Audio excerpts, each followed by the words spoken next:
Welcome back to Watches, Whiskeys, and Wines, the channel where you guessed it, we explore watches, whiskeys, and wines. Today, we're going to take a look at the Dalmore Highland Single Malt Scotch Whiskey, and this is a Cigar Malt Reserve. I think it's going to be fun. We're going to talk a little bit about the history today. We'll talk about the unboxing. We'll go over the presentation. We'll also put this on our nose and our palate, and then I'll come up with some pairings. I'll give you my final thoughts. And that's basically what we're going to do today. This is part of a series that I'm doing on the Dalmores in general. I think we're doing a 12-year, 14-year, 15-year, the cigar malt, and then the King Alexander III. So it's going to be a little bit of a treat. Look forward to it. I want you to sit back and relax, pour yourself a nice drink, and let's get started. We've talked a little bit about the history of the Dalmore during this series, but might as well touch on it a little bit more. Alexander Matheson, founder, 180 years old, 1839, I believe, was the founding. I've read some places 150 years, but there might be different reasons why they're saying the Dalmore is 150 years compared to 180, but it doesn't really matter to me. You've got this 12-point stag, and that's the royal signature that was given to the Dalmore, the family crest, by King Alexander III, which is really cool, and that's the reason why we're going to also be reviewing the King Alexander III as part of this series, which is one of my personal favorites now. Really enjoyed it, and it's going to be great to rediscover that with you as well. When they say cigar malt, it just means that they think it's supposed to be paired with a cigar. Does that matter? It doesn't really. It's up to you. If you don't smoke cigars, good enough. Just like if you don't drink whiskey and smoke a cigar, it doesn't matter. But do they go together well? Absolutely. I've got some boxes here. And I could tell you, already just smelling this makes me excited. So I'm looking forward to putting this on my palate and, of course, sniffing that box of cigars or both of those and kind of seeing if I can get that overall experience. I'm not going to smoke here indoors. It's not really my thing. Maybe if I was at a facility where I could do that, I would. And maybe there will be a special where I do that, where I go to one of these places that serve whiskey, wines, and cigars, and I can go through and get a tour of the cigars and pair them with a few of the cigar malts and see what you guys think. They're near River Alness, and they're from the Scottish Highlands, and all of that is important when it comes to creating good whiskey. That's what makes the Dalmore different. I don't need to really go in depth on that. I just wanted to touch on it a little bit. So, I think that it's important that you know a little bit about the history. I know it's important that you also know about where the water comes from, how cold it is, and what the environment's like. And where the Dalmore happens to be, it's considered the Scottish Highlands, and that has an impact on their production and also has an impact on what happens with it during the distillation process. The water and that environment is what gives it its signature, and that's what we're going to experience here today. Now I want to go ahead and explore this presentation and check out the bottle. I've got to say, I actually like this presentation. It's kind of interesting. It's a box that's a little more heavy duty than the other boxes that you normally get Dalmore in. And what's cool about it is it's got almost like a magnetic feel or something. I don't know if there's magnets in here or what, but as I push down, you can feel it kind of tug. I like that. Nice little touch. The silver isn't as bright as the other boxes, but it still looks appropriate for this setup. I really like the presentation. I think it's a great gift. It looks different than the other Dalmore boxes, so whoever you give this to is going to be like, wow, thank you. Looks beautiful and amazing. And on the front, we've got Cigar Malt Reserve, matured in American white oak, maturation, Oloroso cask, and Cabernet Sauvignon barriques to complement a fine cigar. So Cabernet Sauvignon, I like that. I like good wine. That means it's probably going to have more richness to it. But obviously it's going to have depth. And Cabernet Sauvignon is going to impart a little bit of that wine on it. So this is a Watches, Wine, and Whiskies channel. So this is going to be really cool to see how that plays together. Let's go ahead and read the back and see what it says here as well. A royal heritage bestowed in 1263 by the King of Scotland. The royal 12-point stag proudly adorns each bottle of the Dalmore, encapsulating the distillery's regal legacy. Yep, we know that. The art of Dalmore. For over 150 years, the Dalmore has set the standard in multi-cask maturation. That's when you'll see it, like in this one in particular. It's got the 12 years that they normally do in the American ex-bourbon, which are American oak ex-bourbon casks. And then after that, they'll divide it up, or they'll put it in different types of sherry cask, or in this case, a Cabernet Sauvignon cask as well. So that's really interesting. And I think they do Amoroso, and then also a Pastoles. Really interesting. Carefully composed spirit and hand-selected casks from the world's finest bodegas and wineries are expertly curated to create a sumptuous and layered whiskey of legendary finesse. Cigar Malt Reserve, the perfect accompaniment to the finest cigars. This single malt is matured in American white oak ex-bourbon cask, Cabernet Sauvignon barriques, and exclusive Maturation Oloroso sherry cask. So great. The Cabernet Sauvignon is going to give it that wininess, and that's something I like. So looking forward to the fruitiness that's going to come from that.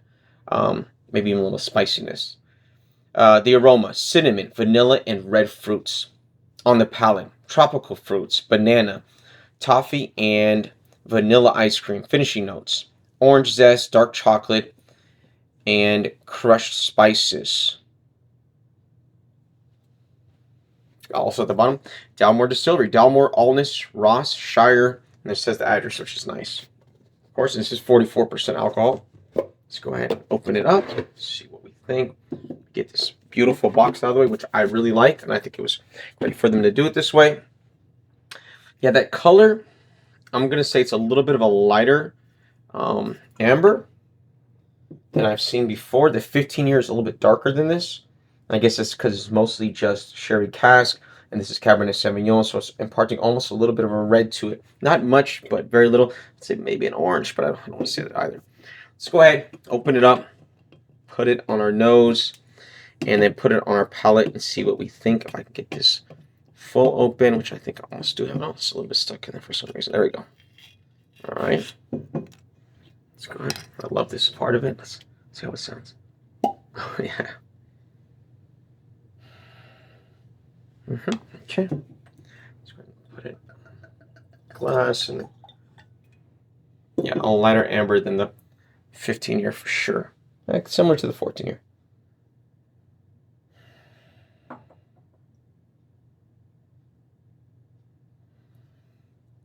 Yeah, I do see some red fruit. See, almost like a cherry. That's amazing. I almost see a raspberry, but yeah, get some caramel. Of course, you get the vanilla. And I would say almost like a sugar. Like a trickle. But not heavy. Just something. But there. All right, let's put it on our palate.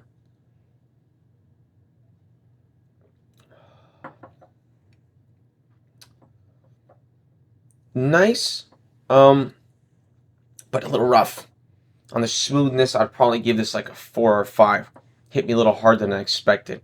But for some people, they like that. You know, that just, it's up to the person who's consuming it. Let me see when I think of this with the, yes, it's perfect complement between the two, I have to say. Yep. You could tell it's going to go excellent together. In my mouth, very sweet. But a little rough going down. Almost reminds me a little of a bourbon. Nothing against bourbons, but I'm not the biggest fan of bourbons. I'm learning them. I'm much more of a, a Scotch guy, but I'm open-minded to it as well, so I'm starting to learn more. I think actually I did a Bib and Tucker 6 year.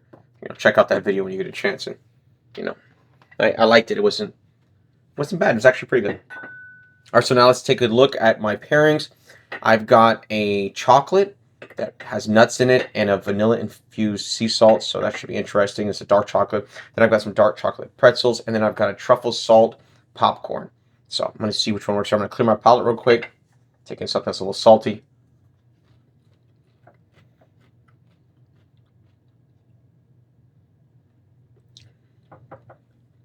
Okay, interesting.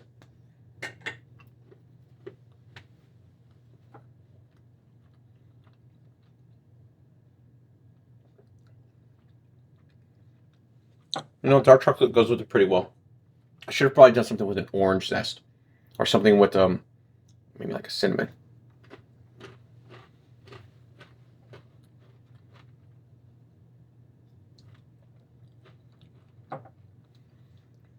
The dark chocolate pretzel probably goes best with it because the salt really cuts through it, and the crunchiness is great. The fattiness from chocolate is also nice because it's a very heavy dark chocolate. But the rest of them are a little bit of a miss. Not bad. No, that would be the best. But I don't think any of these was a perfect complement. I think I should have spent a little bit more time choosing what the pairing should be, and I will next time for you. Overall, I like it. Would I add this to my collection? Probably not. I'm not much of a cigar smoker. Not to say I don't smoke them, but just not very often. But I could see how they go well together. You know, if I match them up next to each other, I could see the complementary nature. For sure. And it does go well. You know, that's Richard Patterson. That's his hard work. This was actually released over 20 years ago. And then I believe they discontinued it in the start of the 2000s. But everyone loved it so much that they wanted to bring it back. And I see why they liked it, especially probably people who are really into cigars. So that's how I feel about it. Like I said, it's a smoothness. We're probably around like 4.5. Not terrible, but not that great. Now, you want to be about 6 or 7, in my opinion, to be a really, really high-end whiskey. And this is, you know, mid-tier, so maybe it doesn't really matter that much. But, you know, that's my thoughts and my opinions. I want to thank you for joining me. Please always like, subscribe, share, comment. Let me know if you want to see anything else, and I look forward to seeing you again. Thank you.